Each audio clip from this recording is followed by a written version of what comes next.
Hello price Lord. இன்றைய கர்த்தருடைய வார்த்தை சங்கீதம் 29ஆம் அதிகாரம் 11வது வசனம்.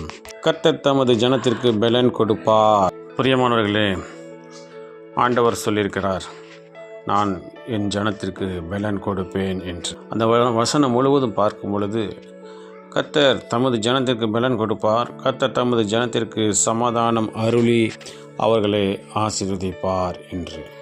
ஆண்டவர் பெலன் மாத்திரம் கொடுக்கறதில்ல, சமாதானம் கொடுத்து நம்மை ஆசீர்வதிக்கிற தேவனாக இருக்கிறார். ஆகவே பலவீனத்தோடு இருக்கிற பிள்ளைகளே, ஆண்டவர் சொல்கிறார், நான் உனக்கு பெலன் கொடுக்கிறேன்.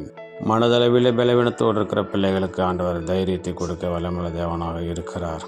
இந்த வேலையை என்னால் செய்ய முடியவில்லையே, அதுக்கு பலன் இல்லையே என்று அங்கலாய்த்து கொண்டிருக்கிற ஒவ்வொரு பிள்ளைகளை பார்த்து ஆண்டு சொல்ல, நான் உனக்கு பலனை கொடுப்பேன், நான் உனக்கு சமாதானம் கொடுப்பேன், நான் உன்னை ஆசீர்வதிப்பேன் என்று சொல்லுகிறார். காத்திருக்கிறவர்களை புது பலன் அடைவார்கள், கழுகுகளை போல எழும்புவார்கள் என்று வேதத்தில் சொல்லப்பட்டிருக்கிறது. நீங்கள் ஆண்டவரிடத்தில் உங்களுடைய என்ன பலவீனமோ அதை ஆண்டவரிடத்தில் சொல்லி, ஆண்டவரே இந்த பலவீனத்திலிருந்து என்னை விடுதலையாக்கும், என்னை பலப்படுத்தும் என்று சொல்லும்போது நிச்சயமாக பலப்படுத்துவார். கழுகை போல திரும்பவும் நீங்கள் எழும்பி பறந்து உங்களுடைய பிரயாணத்தை மேற்கொள்ள ஆண்டவர் உதவி செய்ய போகிறார். இந்த நாளில் படிக்கவும், வேலை செய்யவும், ஊழியம் செய்யவும், பிஸ்னஸ் பண்ணவும் உங்களுக்கு பலனையும் சத்துவத்தையும் பெருக பண்ண அவர் வல்லமையுள்ள தேவனாக இருக்கிறார். சோர்ந்து போக வேண்டாம், தோல்வியை கண்டு சோர்ந்து போக வேண்டாம், துன்பத்தை கண்டு துவண்டு போக வேண்டாம்.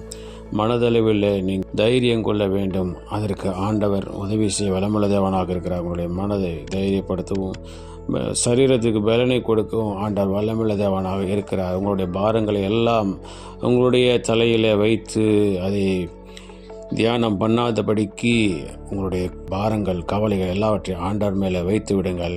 கர்த்தர் சொல்லுகிறார், கர்த்தர் மேல் உன் பாரத்தை வைத்து விடு, அவர் உன்னை ஆதரிப்பார், நீதிமானை ஒருபோதும் தள்ளாட விட்டார் என்று வேதத்தில் சொல்லப்பட்டிருக்கிறது. ஆகவே ஆண்டவர் மேலே நம்முடைய பாரத்தை வைத்து விட்டு நாம் ஆண்டவர் எல்லாம் பார்த்து கொள்ளுவார் என்று நம்பிக்கையோடு இருக்கும்போது நிச்சயமாக எல்லா கஷ்டங்களிலிருந்து, கவலையிலிருந்து ஆண்டவர் விடுதலையாக்கி உங்களை பலப்படுத்துவார், உங்களை கனப்படுத்துவார், உங்களை மேன்மைப்படுத்தி உயர்த்தி ஆசீர்வதிக்க, சமாதானம் அருளி உங்களை ஆசீர்வதிக்க அவர் வல்லமையுள்ள தேவனாக இருக்கிறார். இழந்ததை காட்டிலும், நீங்கள் முதல் இருந்ததை காட்டிலும் ஆண்டவர் இப்பொழுது ரெண்டத்தனையான ஆசீர்வாதத்தினாலும், ஆவிக்குரிய ஆசீர்வாதத்தினாலும், சரீரப்பிரகாரமான ஆசீர்வாதத்தினாலும் உங்களை ஆசீர்வதித்து வழிநடத்த வல்லமையுள்ள தேவனாக இருக்கிறார். விசுவாசியுங்கள், கர்த்தர் நம்மோடு இருக்கிறார், நம்மை பலப்படுத்துவார், நமக்கு சமாதானம் அருளி நம்மை ஆசீர்வதிப்பார்.